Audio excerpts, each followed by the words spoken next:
অপরিশোধিত জ্বালানি তেল সংকটের কারণে দেশের একমাত্র রাষ্ট্রীয় তেল পরিশোধনাগার ইস্টার্ন রিফাইনারি লিমিটেডের প্রধান দুটি প্লান্ট বন্ধ হয়ে গেছে। বর্তমানে একটি ছোট ইউনিট চালু রেখে সীমিত পরিসরে জ্বালানি উৎপাদন কার্যক্রম অব্যাহত রাখা হয়েছে। সংশ্লিষ্ট সূত্রে জানা যায়, চালু থাকা একমাত্র ইউনিট থেকে দৈনিক প্রায় 120 টন ডিজেল ও 100 টন পেট্রোল উৎপাদন করা হচ্ছে। এই উৎপাদিত জ্বালানি বিভিন্ন বিপণন প্রতিষ্ঠানের মাধ্যমে সরবরাহ করা হচ্ছে, যাতে বাজারে সরবরাহ পুরোপুরি বন্ধ না হয়।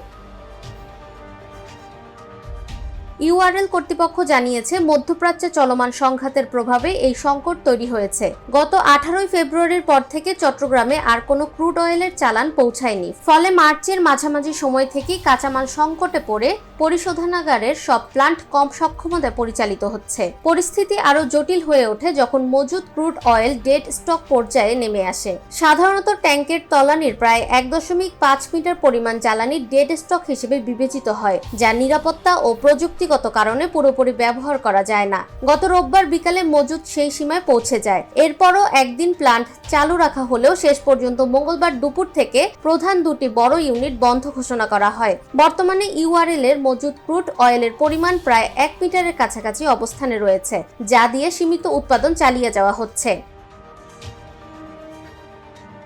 এ বিষয়ে বাংলাদেশ পেট্রোলিয়াম কর্পোরেশনের অপারেশন বিভাগের জেনারেল ম্যানেজার জানান, বর্তমানে একটি প্লান্ট চালু রয়েছে।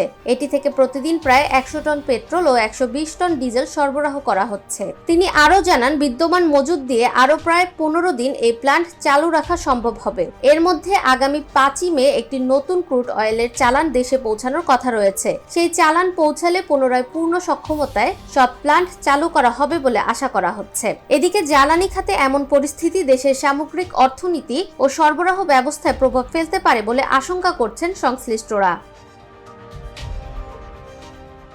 ফাহমিদা বিনতে আনোয়ার, নিরপেক্ষ।